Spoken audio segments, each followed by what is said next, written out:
y'all doing today? My name is David Gugino, and in today's book review, I've got a very good book. I've got a nice little thin book here, and it is about being alone. Now, there are different theories on being alone. Personally, I think nobody likes to be alone. But I view it myself as a way to work on yourself and pursue opportunities. But otherwise, no one likes being alone. No one likes going to a restaurant. No one likes going to the movies alone. But if you can do it and make the most out of your time, or even have a good time. If you enjoy the movie you're watching or enjoy the meal you're having, that's great. But if you can do things alone, you can do anything you want with your life. So the book that I have for us today is The Art of Being Alone by Ranuccia Giovanni. Solitude is my home, loneliness was my cage. So there is a difference between loneliness and just being alone.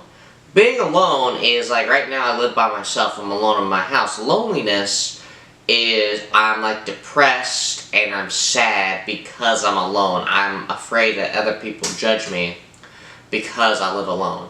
Now, there is that, but you also do have to think here. When it comes to being alone, you pursue your opportunities when you're alone. You make the most out of being alone. When you and your girlfriend go through a breakup or your girlfriend breaks up with you, that's why it's always more motivational to work out, to learn as much as you can, to make more money, stuff like that. And you're probably wondering, well, David, why is it after the breakup we do that? Why don't we just do that now? Well, honestly, when you're with someone who loves you when you have nothing, and she would love you either way, if you had a lot or didn't have a lot, that's love. The motivation's not, she'll love you if you're fat or fit. She'll love you if you're poor or rich. Honestly, there's not really much of a point there, because she's going to love you and take care of you either way. And that's what real love is. That's what a real marriage is. But when you become alone, you make the most out of it so you don't get lonely. Now, I know that was a lot, but we're going to dive into the book here. This is about how we should treat others. Now, we all know should be common sense to treat others with kindness, but there are some jerks out there, and there are people who will be a jerk wherever they go, to whoever they want, because they believe they can. But listen to what the author has to say here. Listen to this. You don't have to be bad to people. You just have to learn to not loathe yourself for having some traits that are not accepted in our well-dressed society. Be proud of who you are and accept every bit of yourself. Now that you know that you don't have to be all classy and glassy to love yourself, I guess it will be a lot easier to get to know yourself. Let's go on the journey of meeting you then, shall we? Self-love grows with self-knowledge. Your inner world has more wonders than the 7 wonders of the world. I wish I could tell you some hacks and techniques to get to know yourself, or perhaps a schedule or a video that you can follow, but the sad news is you are not a subject that you can just study, understand, and close the book. You are a human. Well, yes, not brand new information, but without stretching it unnecessarily. As humans, we change rapidly, we evolve, our preferences change, our working changes, and our priorities change. What worked for you yesterday might not work for you tomorrow. What you liked 3 months ago may not be your preference today. How you like to spend your time 6 months ago might be something you hate today. Hence, hands down, I'm sorry, but I cannot give you some random hacks that just sound good on paper and make you feel inspired at the moment, just to make you feel guilty for not following them later. Yes, I know this is a self-help book, and I'm supposed to give you some good-looking techniques, but darling, you are not a constant self-improvement project. So, I really like what the author says here. You don't have to be bad to people, you just have to learn to not loathe yourself for having some traits that are not accepted in our well-dressed society. Be proud of who you are and accept every bit of yourself. So, there, you do not have to loathe yourself for having some traits that are not accepted. So, for example, when you meet people who are jerks, usually it's because they're insecure about something, or they just do it because they believe they can treat people however they want to. And you might think, well, he's got the girlfriend, he's got the good job, he's attractive. I mean, yeah, but I'm pretty sure he only has maybe 3 or 4 friends and a girlfriend that thinks that's attractive. Otherwise, if everyone else thinks of him as a jerk, then he's a jerk, and that is a quality you don't want to have. Reason being is because no one likes jerks. No one likes people who are mean to everybody. And that is like a fact. No one likes that. But really think about that. You do not have to loathe on the traits that you have. People will love the traits that you have. They really do. They may not tell you, but they'll show you by hanging out with you and basically saying how much they appreciate you having there as a person. But really think about that. You're not a self-improvement project. You are who you are, and self-love grows with self-knowledge. So think about that. Now the next section we have in this book is very good, but before we move on to that, I just found something in the back here. It is a quote by Taylor Swift. I cannot say I've ever seen a quote by Taylor Swift, but listen to what it says here. Taylor Swift said once, "The scary news is you are on your own now, but the cool news is you are on your own now." So honestly, that's how you have to view it. When you're on your own or you are alone, it can be cool because there are people out there who need to have somebody in their life and don't do anything else because they work so hard to make sure they have somebody in their life. And that's why they end up with a bunch of bad women who don't want to be with them because they care so much about having other people in their life. Now, to be mindful of is if people judge you for being alone, just don't care. I think the wisest advice I've ever heard when it comes to girls or dating advice is simply don't care. She doesn't love you for who you are, fine. It may hurt. That doesn't mean it doesn't have to hurt, but just be like, alright, fine. Wow, that hurts. Your girlfriend cheats on you. Wow, that's gonna hurt and it's gonna sting a little bit. Being deceived stings, but you know what? Hey, I got deceived. I'll just find someone else. And she just stops texting you because she doesn't want to be around you. Just don't care. Now the advice I have for you today, the other advice I have which is in this book, is about guidance. Listen to what the author has to say about guidance. Just listen to this. Good in life, if you keep following the rules of others and seek guidance from people who don't know the first thing about you, your real guidance is you. Your heart knows what needs to be done and your mind is capable enough to figure out the how. But if you keep filling your mind with the thoughts and the opinions of others, you will end up becoming and thinking like them. There would not be a single shred of uniqueness in you. You will end up becoming a copy of the people you listen to on social media and in real life. That's why they say you are the average of the 5 people you spend the most of your time with.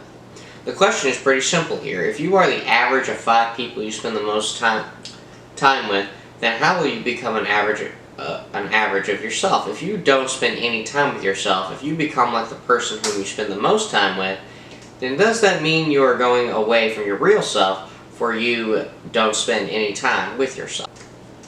But spending time with yourself I also believe is important.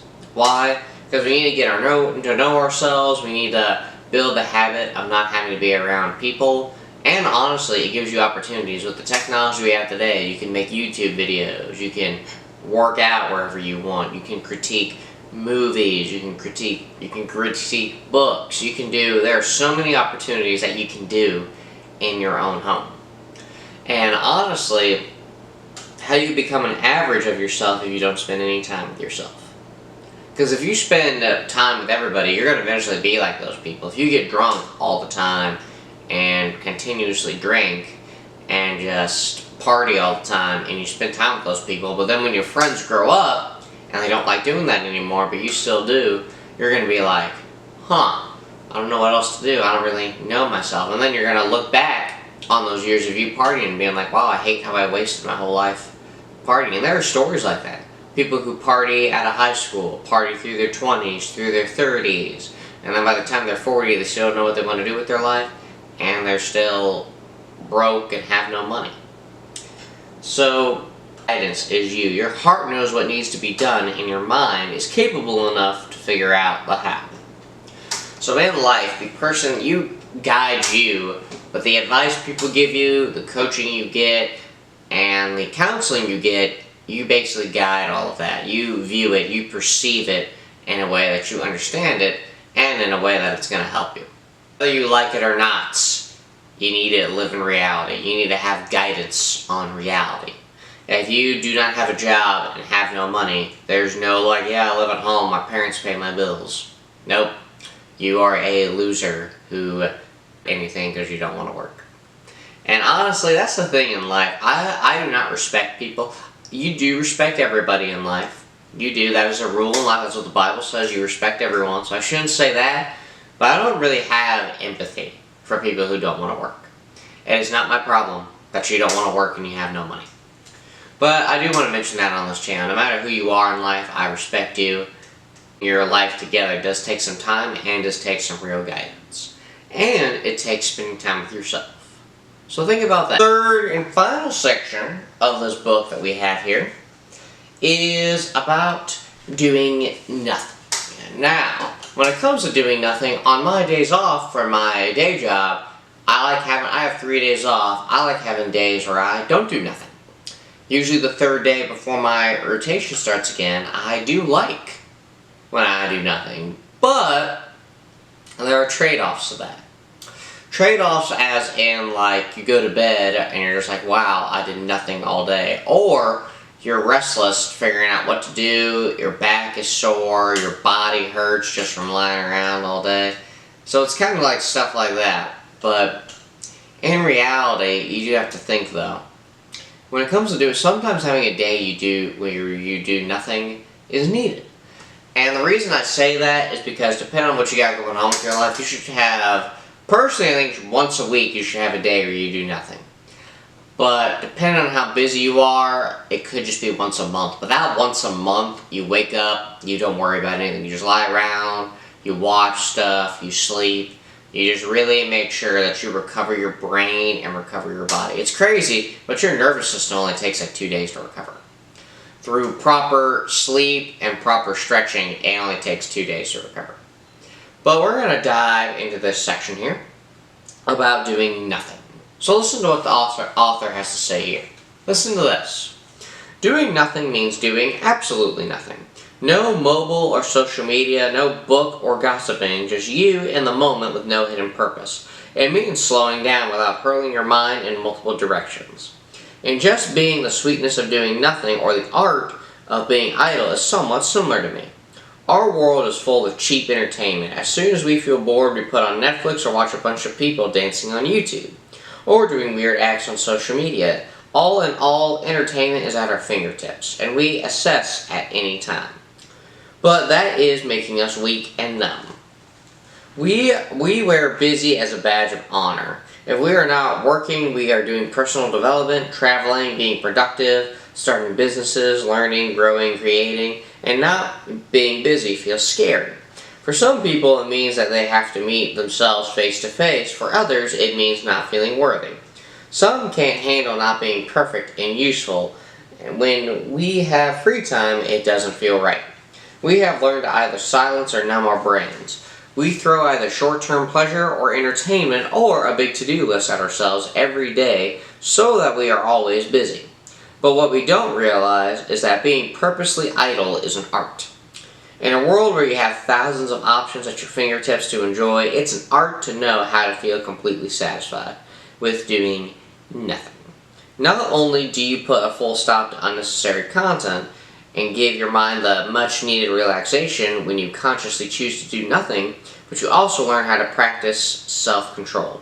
Most people go back to their toxic exes or friends because they cannot bear the thought of having no fun in life. People feel bored, so they accept the bare minimum from others. But why?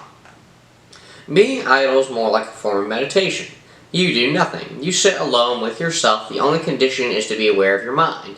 Don't let your mind slip back to negative thinking or self-sabotaging. You learn to control your mind. You learn to control your desire to be with others. You learn to control your desire for cheap entertainment. You learn to give up on short-term pleasure. This builds self-control. You learn how to be bored like an artist, and then your mind rewards you with the most amazing creative ideas. The kind of ideas that you never expected. You cannot get out of the world ideas when you are spending all your time doing something and not letting your brain communicate with you. So that was a lot. I know I've been reading more on these sections because I think hearing the actual words from an actual, I call them experts, these authors, is better. But listen to what he has to say here. You cannot get out of the world ideas when you are spending all your time doing something and not letting your brain communicate with you. So, being busy and wearing it as a badge of honor is good, but doing nothing and letting your mind think is also important. That's the other reason why you have days where you do nothing.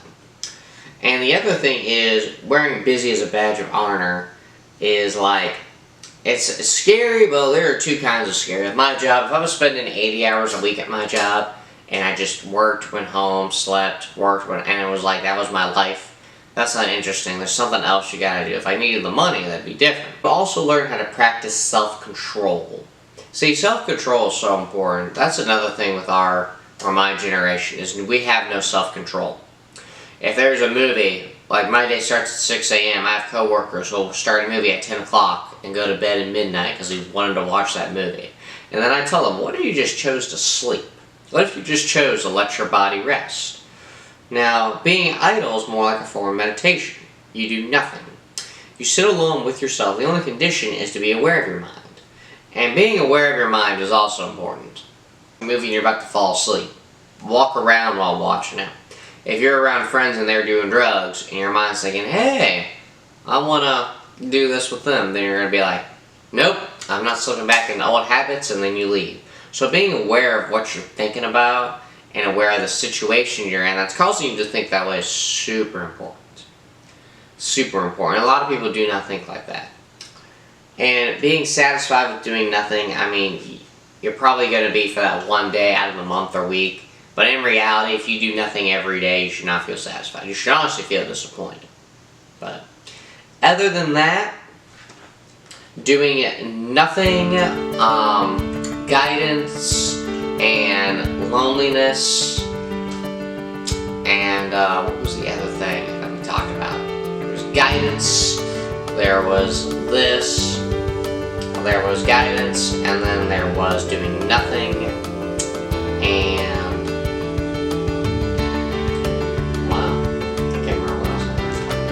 was loneliness.